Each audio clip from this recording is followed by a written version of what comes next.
Well, hello, everybody. My name is Peter Conception, and I am one of the case managers and the cohort program coordinator with the Student Care Center. Myself and my colleague Kate are going to be presenting today.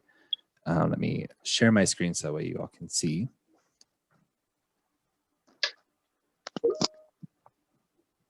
Perfect. Cool. Can you all see my screen okay? Perfect.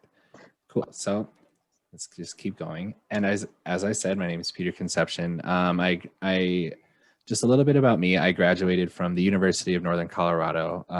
I got both of my degrees, my bachelor's and my master's from there. I got my bachelor's in 2017 in psychology, and then my master's in clinical mental health counseling in 2020. And some of the different functions of my role with the Student Care Center is to just generally assist students in the different applications and maintenance of different public benefit programs, as well as providing general case management to support students through different things that they're experiencing to help them persevere and push towards graduation. Hello, everyone. My name is Kate, and I'm also with the Student Care Center. Just a little bit about me and my role. So I am also currently a student at MSU Denver. I'm in the Master's in Social Work program, and I received my bachelor's in English from CU in 2015 up in Boulder. And my role is twofold. First, it is my job as SNAP coordinator, and SNAP stands for Supplemental Nutrition Assistance Program, or food stamps, as it's often known. So I conduct outreach to students and staff on the benefits of SNAP, and then I help students in completing applications for SNAP, and then also provide general case management support to students experiencing food or any basic needs related insecurities. Cool. So I will, yep, those are my notes. I will preface this by saying that it's going to be a lot of information today. I will be providing the different slides and the presentation to Jackie and Sam and Scott to disperse to you all, so it's nothing that you have to memorize, but it is, I just wanted to make sure that I preface with, it's about to be a lot of information, and so please ask any questions you may have. So we're just going to start with kind of a general overview of the Student Care Center itself. And so with the Student Care Center, we provide case management support in response to various care referrals. And we were talking about this earlier, but so the common misconception is that the care team and the Student Care Center are the same thing. We're actually two different entities, in where the care team are the folks that help us collect referrals and will help refer students to us for general case management and for different assistance in, like I said, public benefits, assistance through different academic resources, both on and off campus and things of that nature. We also have some services that we provide through the Student Care Center, such as the Student Emergency Retention Fund and the Dreamer Emergency Fund. Now, these are different funds that can help with any kind of, words are rough. These funds can help students with financial assistance in that are experiencing various crises and or like unexpected hardships that are preventing them from paying bills. And this can range from different things like having to help with paying rent, paying utility bills, and even things such as as emergency housing. We have helped students that are in need of, like, I'm needing to move out, but I can't move into my apartment for a few weeks. I need some assistance, and or I just need a safe place to stay for the night. And so we usually partner with the Spring Hill Suites on campus, but we're also able to assist you in kind of staying in a hotel or motel that's closer to you if you're not able to get to the Spring Hill Suites. We also help with help connect you with different public benefit programs that also help with housing, such as things like the Colorado Division of Housing, the Emergency Housing Assistance Program, and things of that nature. And so it can help you apply to and kind of figure out and navigate the systems to help with anything like the emergency housing systems that we have in Colorado. We also have different programs such as the Epic Scholars Program. I'll be starting my own cohort program in the fall of 2021 that'll focus on assisting students in maintaining their public benefits and receiving support and pushing towards their overall academic goals, career goals, and personal goals, such as graduation and finding a job after graduation and things of that nature. We also, in quote unquote normal times, we have the Roadrunner Food Pantry, which we don't have a physical location for currently since we're all working from home, but we do, we don't host, but we do partner with the Auraria Mobile Food Pantry events that happen on the second and fourth Tuesday of every month. So for example, this month there would have been on the 9th and one coming up next week on the 23rd. Every second Tuesday happens on Auraria campus in the Cherry parking lot. And on the fourth Tuesday, which would be the one coming up here on the 23rd, it actually happens at the Community College of Aurora Lowry campus. They happen from 9 to 10:30 a.m. It'll be hard to miss if you're trying to go to the ones that happen at Auraria campus, as we partner with the Food Pantry of the Rockies, and there's kind of a giant semi-truck there where you can either walk up and or drive up depending on how you can get there, and you could receive like a box of groceries. Those groceries change kind of depending from month to month and from event to event, but you're able to just kind of get a couple of groceries that can assist you through the month.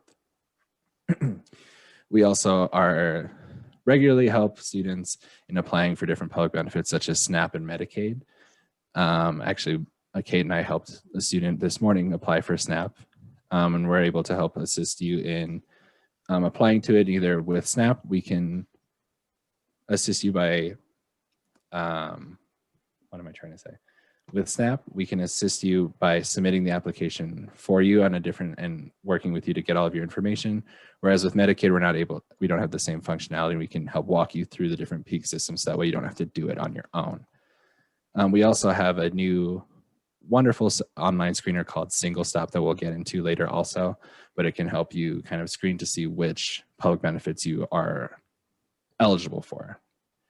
So moving forward, this is kind of more about what the Student Care Center does and more about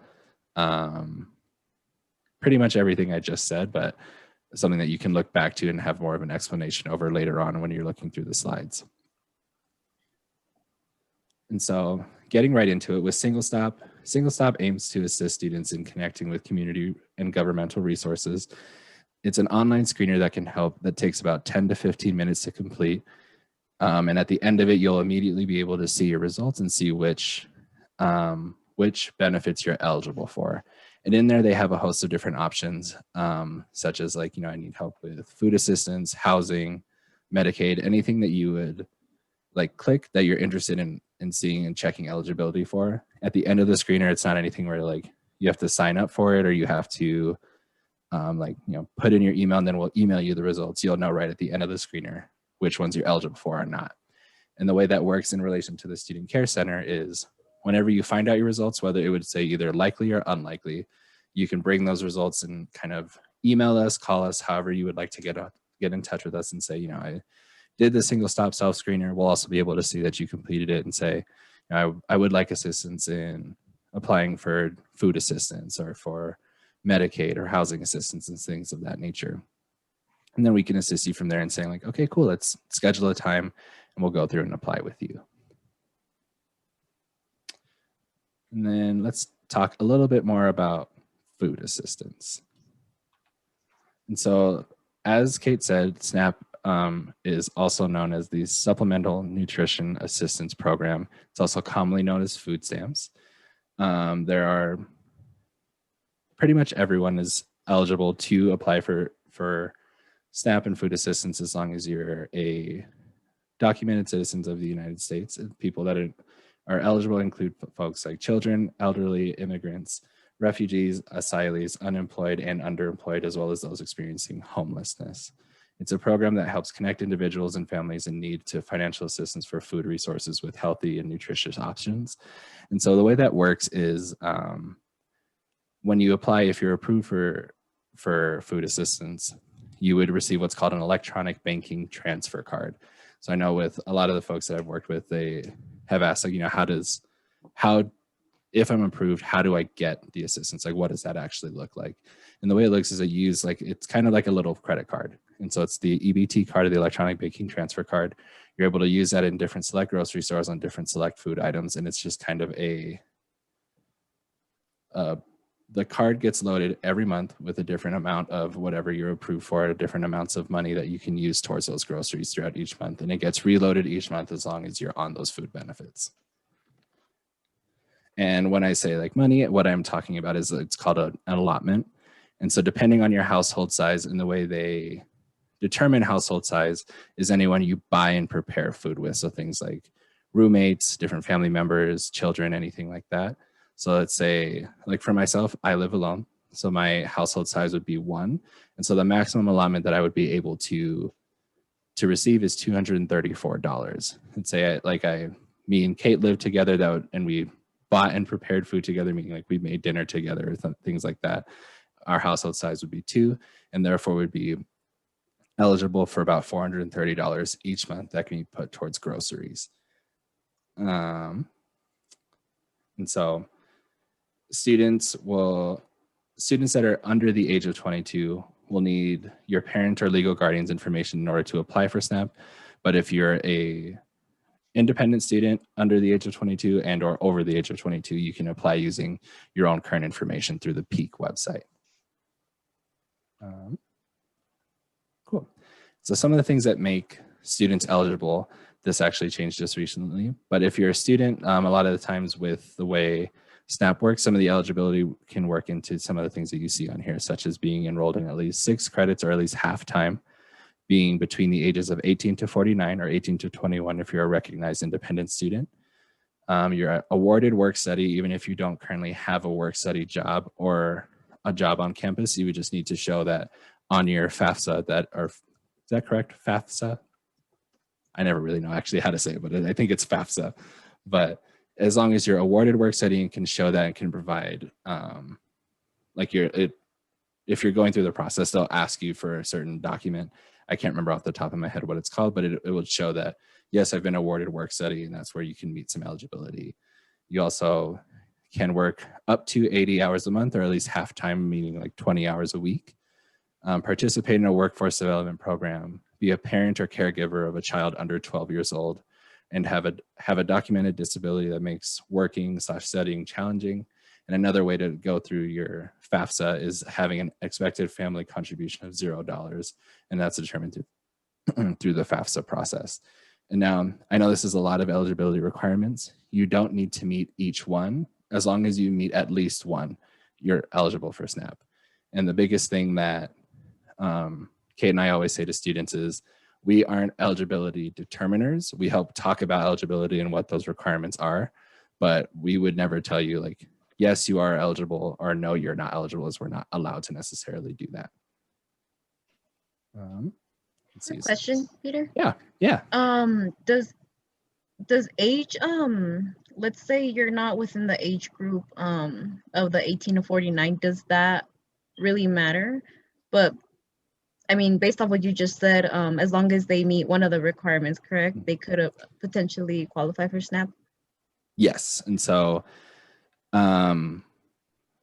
like the only other eligibility requirement is that for students particularly is that you have to be under a certain income guideline and meet at least one of these.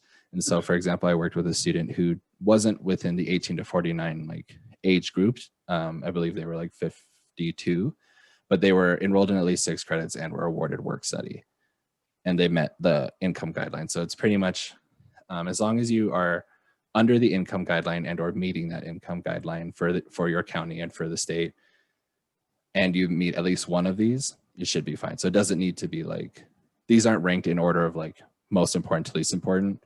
You can be under the income guideline and be a parent or caregiver of a child under 12, then it's perfectly fine as well. And if you're enrolled in less than 6 credits, then you only need to meet the income guideline. These eligibility requirements only kick in after you are enrolled in 6 credits or more. Does that make sense? Cool. Are there any other questions? I know that was a good amount of information I just ran through. No, I don't think so. Thank you, though. Yeah. I did text a question in the chat. What is your question? I can't actually see the chat from where I'm at. Oh, well, yeah, normally I don't meet anything. You know, I'm a 66-year-old Vietnam era veteran student, Mm-hmm. and I'm enrolled in 9 credits. Mm-hmm. And I do have a documented VA disability. Mm-hmm. And so I don't know if I qualify for SNAP. Originally, about 5 years ago, I did not qualify. Mhm. I don't know if it was age or I had 2 cars or it was, I'm financing a house. I mean, there's just, for some Mhm. reason, they just didn't qualify me. Yeah, the eligibility requirements can change from time to time, and so the best way to determine your eligibility is to go through that SingleStop screener and see and you're putting in your own information and see kind of what it pops out as. Even if it pops out as unlikely, you're always eligible to resubmit a SNAP application at any time, and that's something that Kate or I can also assist you with. And then ultimately letting the county be the determiner on whether it's a yes or no. Okay. Let's see. So moving on, we're just going to talk a little bit more about healthcare and things like Medicaid. And so Medicaid, or as it's known in Colorado, it's called Colorado Health First. It's a public health insurance for Coloradans who qualify. It's free to enroll and can cover many things such as healthcare provider visits, dental services, emergency transportation services, behavioral health or counseling, pharmacy and durable medical equipment, meaning like your prescription drugs or any kind of at-home medical care that you may need or medical equipment that you may need. Depending on what it is, it can possibly be covered. In each state, and furthermore, each region within that state determines what is and is not covered. So from county to county, things like your primary care physician visit in like Denver County, and I'm using this as an example that is not actual like fact. I don't remember off the top of my head what it is, but I know like in Denver County, it may be covered and you may have like a copay of X amount of dollars, whereas in Adams County, it may be completely covered and there is no copay. So it just kind of depends on which county you're living in. And on the Colorado Health First website and or the Colorado state website itself, you can kind of check in what county and see, I live in this county and I'm looking into Medicaid, what can be covered and what isn't covered. And then for some services, but not all, a copay may be required. And so if you go on the website, there is a very, very long page. As long as you search Colorado Health First, it should be one of the first sites to pop up on Google. It has like a long, and you click like benefits and then what is covered or something along those lines. You'll see like a long list of what is covered, what the limitations may be, and what copay may exist. So for example, for dental services, it may say like, it's covered. You don't need prior authorization to go to your dentist, meaning you wouldn't need to talk to the county and say like, I want to go to my dentist on this date. Do I need anything or do you need any paperwork before I go? You wouldn't necessarily need that. You would just have to go through and make sure that like, okay, it's covered. I don't need prior authorization. Cool. And then I have a $2 copay, which can be kind of the typical amount for a copay. That would be like, you can find all of that information on the website as well. And when it comes to eligibility, you must fall at or below the income guidelines for your household. So meaning like if you have a household size of 1 and you're an adult between the ages of 19 to 65, you would want to say that your income level either is at or below this $1,415 a month guideline. And then it kind of shows how that works. And with your household, it's anyone that is living within your household. It's not necessarily the same as SNAP where it's determined as anyone you buy and prepare food with. It's more of anyone who is currently living with you. But that changes depending on like, I know with some students that I've worked with, they live in a house, but it's separated by like they live in the basement. Then another set of people live in the like main floor, and then another set of people live on the top floor. You would be able to go through the PEAK website, and then you can Medicaid is one of the only ones that after you apply on the website, you learn kind of right away whether you're approved or denied. And if the state has, or if the county has more questions as far as like, does anyone else live with you? That's when you can explain kind of your living situation. Like, yes, we all live in one house and we have the same address, but my unit is specifically the basement, but it's not separated by units. I know that can be sometimes a fairly typical living arrangement. And so that's kind of how it would go. And then you also must either not be covered or will be losing coverage of your health insurance at the time of applying. And so that's the only thing that would be automatically deny you as far as like when you're applying to Medicaid through the PEAK website, is if you're already covered through health insurance, and let's say you're losing it at the end of February, but we apply today, it would automatically say denied, but the county would still call you and want to do a county interview, and you can say, you know, I'm covered up until February 28th, but then I lose coverage after that. And so then you can work with them to go through the process and make sure you're covered on March 1st. So that way there's no lapse in like a couple of weeks where you're not covered through health insurance or anything like that. Cool. And then looking for energy and housing assistance. One of the first things that comes up is the Colorado Low Energy Assistance Program, or Colorado LEAP. It's a federally funded program that helps eligible Coloradans pay for a portion of their winter home heating costs. And when I say winter, it pretty much means that the heating costs can help through from the months of November through April. It's not intended to pay the entire bill, but can help alleviate some of the financial burden. And they can assist with things such as helping pay for that portion of your home heating bill, and or like equipment repair, replacement of inoperable heating tools. All of these things can be accessed through the Colorado Low Energy Assistance Program, or LEAP. And even if you're, I can't remember the name off the top of my head, but there is a program that covers the other months. As I know, Colorado isn't always necessarily only cold through November through April. Even with this year, it wasn't actually cold until January. But there is another program that runs from, what would that be, May through October? But I can't remember the name of it off the top of my head. Let's see. And so this is the LEAP eligibility. So, to be eligible for the LEAP program, you would need to be paying your home heating costs either directly to a utility company or to a landlord as part of your rent. Meaning you can either, like for example, I use Excel as my energy company, so I pay directly to Excel, and or if it's worked into your rent in a way or something like that, you would just need to make sure that you can document that and provide that to the state. Then either they themselves are or has a family member in the home that is a legal resident of the United States of Colorado, and a Colorado resident. So what that means is that if you have any residents in your home that aren't documented citizens or a legal resident of the United States, as long as there's at least one person in the home that is a legal resident, you can use their information to apply for LEAP. And then you would need to earn a maximum family household income that does not exceed 60% of the state median income level, meaning the chart on the right side. So a household size of 1, the maximum gross monthly income can be up to $2,619, and it just gets incrementally more as the income goes down, the household size gets bigger. Now these numbers are effective in November 2020. For example, the SNAP benefits, the median household income level changed, I believe, in January. I didn't find any current numbers as far as like if there was a change since November, but they do change from time to time, and so they can either increase or decrease depending. Let's see. And so all of that information to kind of round about to what do you need when you actually come and meet with me and Kate, as far as what do you need when we apply? You don't need anything.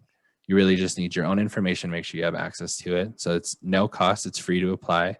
You just schedule an appointment with Kate or myself via Microsoft Teams, and then we can work with you and either making sure that you have everything you need to apply yourself through the Peak Pro website, and we walk you through it, and or helping you through with SNAP. But other than that, that's really all you need. Let's move forward, and then I will let Kate take over. All right, thank you, Peter. So as we're talking about all of these resources, and as we're talking about public benefits specifically, we wanted to create some space to talk about asking for help, the importance of that, and why it's okay to ask for help. So first of all, it is way more common than people think to be enrolled in public benefit programs. So about 1 in 9 people in the nation are enrolled in SNAP, which again is, I think, a lot more than people realize. And then about 19%, I believe this number is Colorado specific, are enrolled in Medicaid. So large chunks of the population use these public benefits as they should, because they're available for that reason. And so public benefits are really meant to be a short-term solution that can allow you to be more financially stable and have those basic needs met while you're working towards a more sustainable solution or working towards getting a degree, which is a really incredible thing to be doing and can be a lot. So being able to tap into these resources is an awesome and important thing. And it has also been estimated that up to 57% of potentially eligible students are not receiving SNAP. So that means that more than half of college students who are likely eligible to be receiving this are not, which just means that people are probably unaware that they qualify for it and are not using it. So that's part of our mission, is to be informing people about this resource that's available and helping people get it if they can. And along with that, this is really just a way to utilize everything that you need to ensure your success. And public benefits are really just another form of financial aid. It's just another branch of that. And so it's important for students to take advantage of everything that's available to them, which includes these resources. And as I mentioned on the last slide, these things can just help you be more financially comfortable while you're in school, which everyone deserves to be financially comfortable. So we need to use these resources if we can. And as we know, it is hard enough to try balancing being a student, having a personal life, living through a pandemic, small things like that. So why not use these resources that can assist you in being stable and being comfortable during times like being in school, living through a pandemic, being in between jobs, or working part-time. So basically the main takeaway from all of this is just to say, never leave free money on the table. So these are a few of the different ways of how to get in contact with the Student Care Center. You can either call us at 303-615-0006 and or email us at studentcarecenter@msudenver.edu to schedule an appointment. And if you call in, someone will either be on the line to help you schedule that in that call, and or we'll be able to return your call and or email within at least 1 to 2 business days. And as I said, we're all working remotely, and so we're generally meeting with everyone either via Microsoft Teams or via phone call through like a pre-scheduled appointment. And these meetings can last anywhere from 30 minutes to 1 hour, depending on your availability and what you would need. And so it's not anything where, like, if we're talking and we're done talking within 15 minutes, that we're just going to sit there for 15 minutes and awkwardly stare at each other until 30 minutes is up. It's more like, if you need to meet with us, but you're working all day and can really only fit it into like a 15-minute break or a 30-minute lunch break, we can make that work. It's just whatever works for you. We're going to try and make sure that we at least can offer as many resources and options as we can. And then this is just a moment where we kind of open it up to the floor for questions. I know we have some questions in the chat, and then this is also mine and Kate's contact information if you have any questions after.